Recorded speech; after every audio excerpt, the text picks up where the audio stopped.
Amazing people! So, welcome back to another video. So, ngayon guys, tapos na ako mag-freshen up, nakapahinga na ako ng kahit konti. And pupunta tayo ngayon sa Lotte Mart para mamili ng mga pasalubong or additional na pasalubong. Dapat sa E-Mart guys kasi sabi dun daw mas maganda. Pero, sa Lotte Mart na lang. Yung E-Mart kasi medyo malayo dito and nakakapagod magbiyahe. Tapos nakamotor or nakasasakyan ka. So ngayon, mag-grab bike tayo papunta sa Lotte Mart and then afterwards, doon na tayo magdi-dinner sa kanilang night market. So yung dalawang locations na lang for today. Come on guys, let's go! So guys, nandito na ako sa Grab. Papunta na kami sa Lotte Mart. And madilim na naman guys, pag hapon talaga uulan. So sana makarating kami doon bago umulan.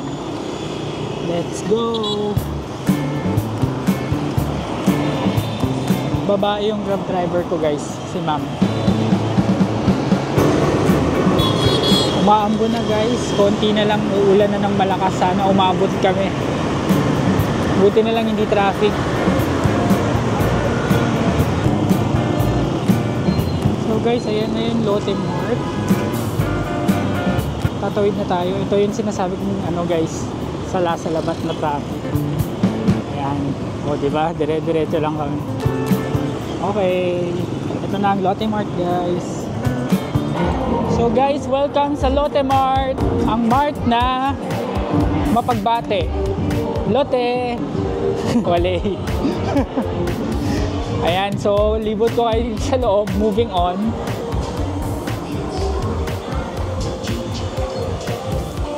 So, ito yung malaki nilang mart or supermarket. Ayan, dyan tayo mamimili guys.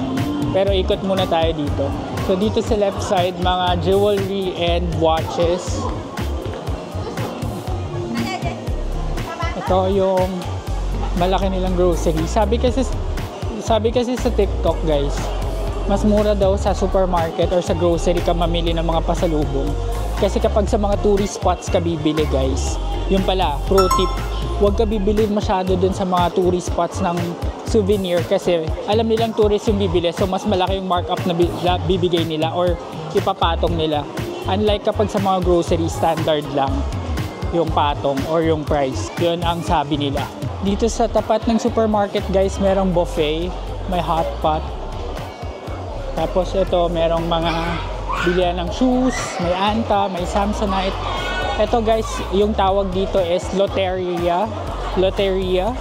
Parang ito yung kainan ng Lotte Mart. Yan. Parang Jollibee, ganon, or KFC. Tapos merong Adidas here. And then Starbucks. Ayan, so ito yung ground floor. Check natin yung ibang floors guys. So guys, dito sa second floor nila, makikita nyo yung department store ng Lotte. Loivaw yung tawag. Ayan. Tapos may Kidzuna. And merong mga claw machines here. Ayan. So baba na tayo ulit. Punta na tayo sa grocery. So guys, welcome sa Lotte Mart Grocery. So ikot-ikot lang muna tayo. Doon tayo sa mga pasalubong. Dito tayo sa prutasan. Pero guys, mura kasi prutas dito. Dahil nga doon sa Mekong River. Kaya maraming prutas talaga. Maganda yung naidudulot ng Mekong River sa kanila. May pre-taste oh.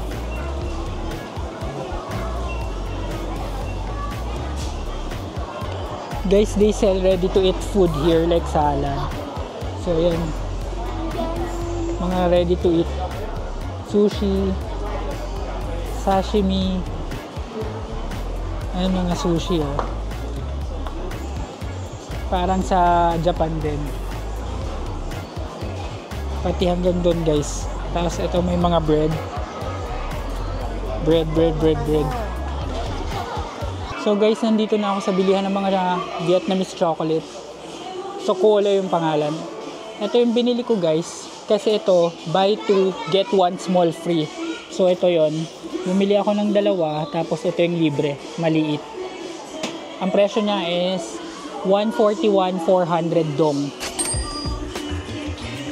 Medyo mahal yung chocolate nila dito guys. Pero pina-free taste naman ako. Siguro nabusog na ako sa free taste. Hindi nila benta yung chocolate dito. So medyo mahal. Ito pa, may mga iba pang chocolates here. Ito yung mga presyo. 68,100, 45,300. Iba-iba eh. Ito mga tagto 30,000. Cadbury 53,900. Mahal yan. So guys, ito na yung nabili ko so far. Bumili ako nitong Dars. Kasi ito is 23,000 Vietnamese dong lang. Ito naman pang maramihan, 53,000 tsaka 54,000 dong. Ayan. So dun ko yung binili. Ayan. So ito 54,000 dong. Ito 53,500. Ano siya guys? Chocolate siya na assorted. Pwede yan pang bigay-bigay lang. So guys, bibili din tayo nitong Gana, 23,600. Bili tayo niyan para hindi tayo mawala ng gana. Ito may mga berries din dito guys. So, kaso mahal, 219,000 Vietnamese dong. Mahal yung berries. So guys, meron ako nakita ditong strawberry wafer na sale. Buy 2 take 1 yata. Tsaka coconut wafer. So bumili ako ng tagigisa. Yan. Sana masarap. So, yung mga di pangkaraniwan yung mga binibili natin dito para ma-experience natin. So, ito mga to nakita ko na to sa Taiwan eh. Saka sa Japan eh. Yung mga mochi.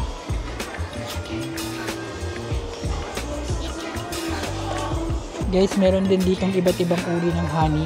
Pero ang pinakasikat ay yung honey na gawa ni Dina. Dina Bonnie B. Yan. Oh, honey niya yan. So, meron din dito iba't ibang uri ng pepero tsaka ng pocky. Ayun na, merong crushed fruits. Mga blueberry tsaka strawberry. Ayan. Itong malaki, 21,900 yen. Vietnamese dong. Yen. So, ito yung binili kong pocky guys. Itong strawberry, blueberry tsaka baked cheesecake. Para matikman lang sa bahay. So, andito din yung mga iba't ibang klase ng lace. Ayan.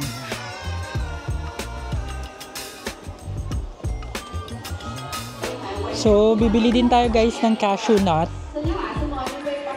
This is 120,900 dong.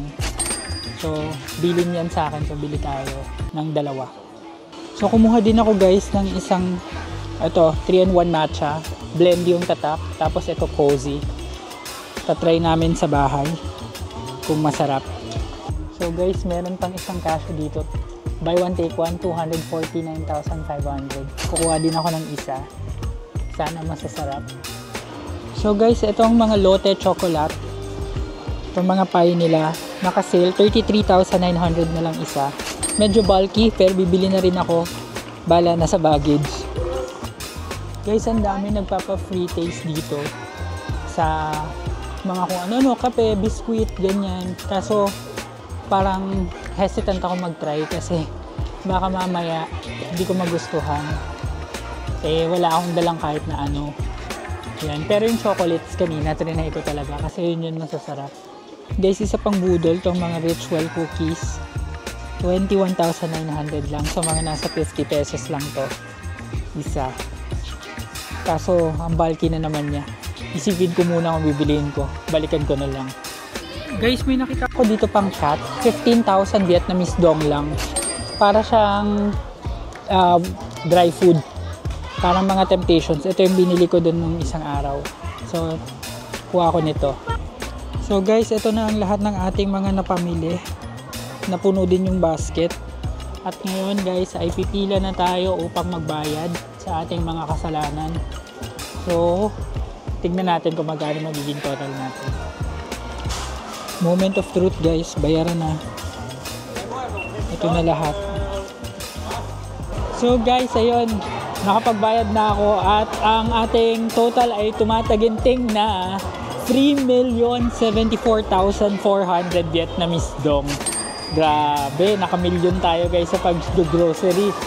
So ngayon, hintayin ko na lang tong grab car para may ibabato sa ating hotel. Tapos pupunta na tayo sa night market. See you guys! Alright guys, so naibaba ko na yung mga pinamili natin sa Lotte Mart doon sa aking room. So ngayon, maglalakad na lang tayo papunta sa Ho Tai Kai Food Street. At umaambo na naman guys, so I came prepared. Nagchinelas na lang ako para just in case umulan ulit, hindi mabasa yung shoes ko. Kasi yung isa kong shoes medyo nabasa nung isang araw. So sana meron tayong maabutang food street, food pa dun sa food street nila. And since this is our last night dito sa Saigon, susulitin na natin. Let's go! So guys, finally nandito na tayo sa Ho Tai Kai Flowers and Food Street. So this is a food street tapos may flower market din. So tatry tayo ng food dito at umuulan na naman. So medyo challenge ang pagba-vlog. Lalo't may payong ka sa kabila tapos may camera ka sa kabila.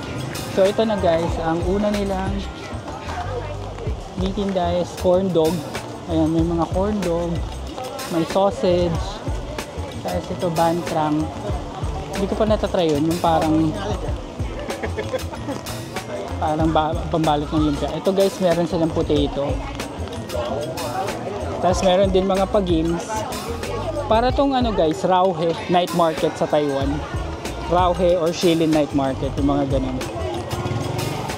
Ayan, maraming mga street food. May takoyaki doon guys. Takoyaki. Tapos ito mga skewers. Ito guys, meron din oh, yung yen. Panipuri. Tapos ito guys, mga seafood. Ang laki oh. Yan. Hanap pa tayo. Guys, puro seafood. Tapos ito din. Mga nasa stick. On stick. Hanap tayo ng masarap. Ito oh. Mga seafood na barbecue.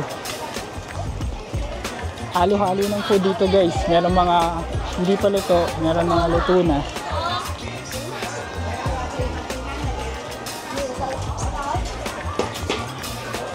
Ito yung oyster.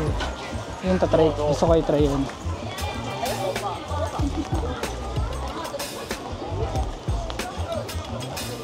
Mga suso, oh, grabe. Ang daming seafood guys.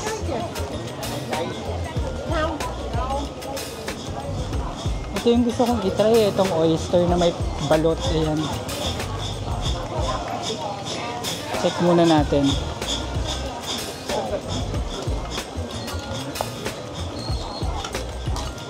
Ito guys,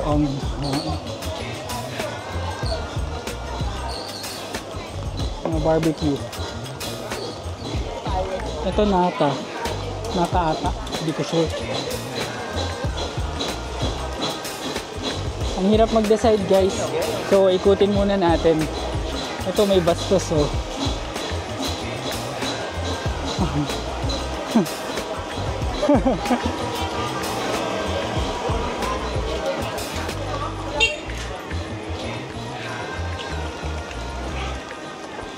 Ang hirap mag-decide.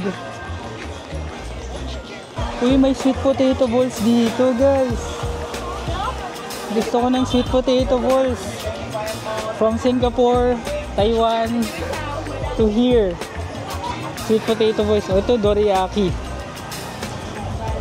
Sabi ko na may sweet potato balls eh. Basta talaga guys, night market merong sweet potato balls lagi. So bibili tayo ng mamaya. Ikutin muna natin. Sana huminto na yung ulan kasi ang hirap pag may ulan.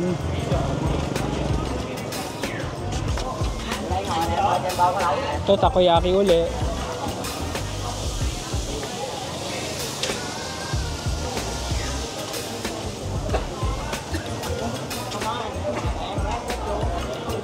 Ito, fried chicken. Ata. Ang haba pala nitong street na to, guys. Okay, guys. First food natin tonight is sweet potato balls. Ayan. So, titikman natin. May flavoring tong sweet potato balls nila.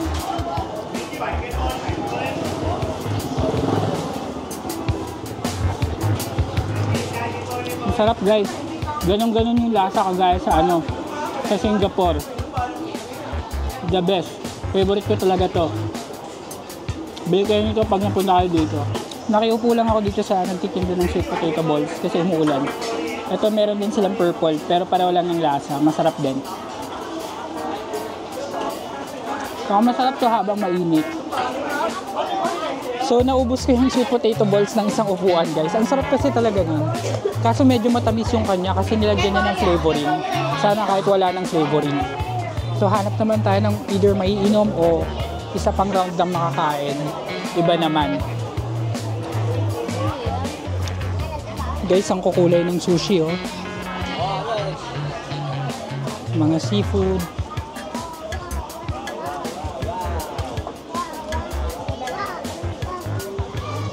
Ito, guava.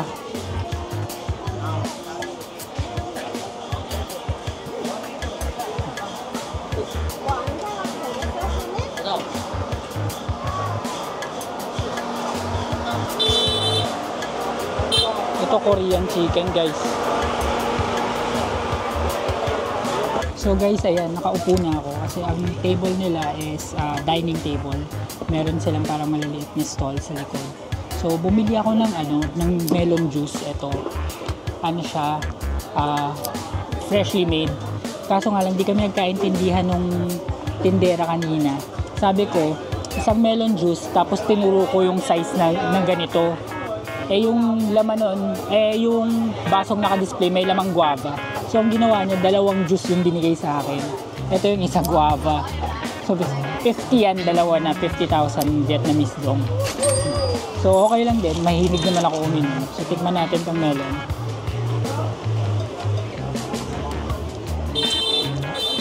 Ang sasarap ng prutas dito sa Vietnam, guys. Ito naman guava.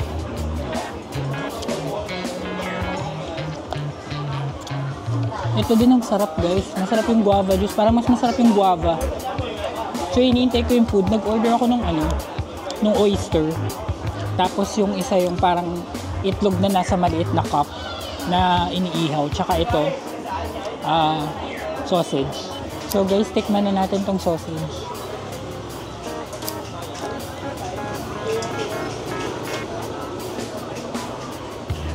Ang sarap.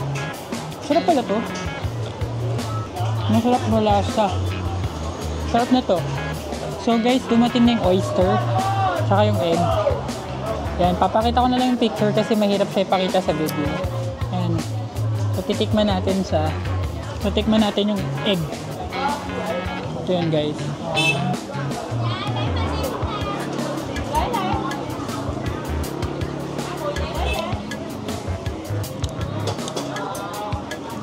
Ang sarap ng egg nila, guys.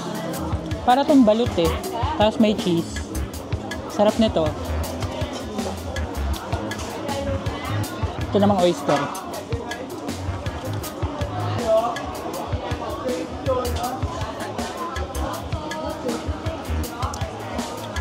Medyo malansa pa yung oyster.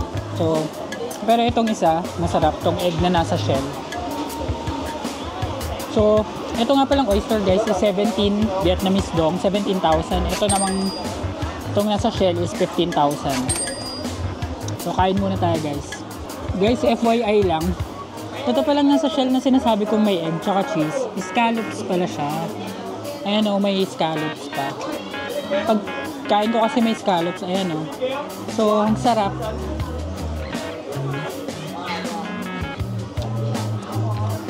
Guys, nabusog na ako dun sa oyster. Tsaka dun sa scallops, tsaka dun sa sausage. Ang sarap nilang lahat. In fairness. So, hindi ko alam kung meron pa ba akong gusto or kung meron pa ba akong mabibili. Pero, for sure, mag-uwi ako ng sweet potato balls para meron ako nun mamaya pag-uwi.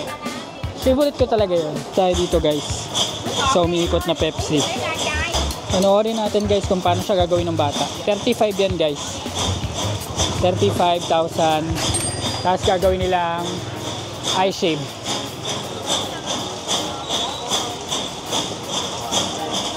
Yan.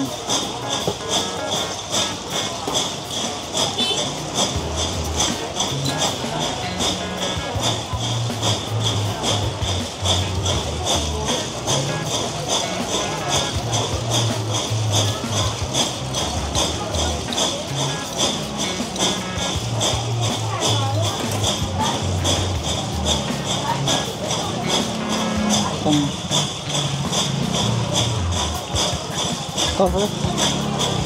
So guys, tikman natin. Lasang Pepsi pa rin. So para sa huling budol, take out ng sweet potato balls. 1. Do you want cheese? Sorry? Do you want cheese?